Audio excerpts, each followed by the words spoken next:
আবার কি করবো কখন তুই হাসা দেখা রাস্তা দিয়ে দুটো মহিলা চুল টানাটানি করে বাড়াবাড়ি করতেছে আস্তে আস্তে আমি শেষ। কি করবো এটা বেশি হাসলে মানুষ কান্দে।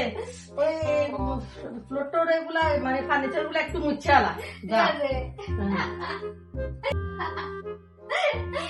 রাস্তা কেমন মায়ের বাড়াবাড়ি করে কি আছে চুরাচুরি করতেছে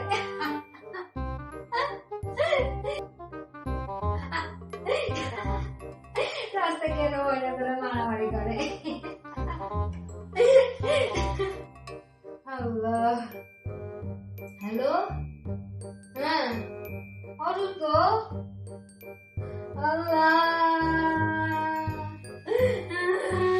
আল্লাহ কেন তোরা না না করছি বেশি হাসবি না, হাসলে মানুষের বিপদ আসে, বেশি বেশি হাসবি না। আমার নানু অসুস্থ হসপিটালে ভর্তি হয়েছে আর কান দিস না, নানু দেখতে যা, দেখতে যা।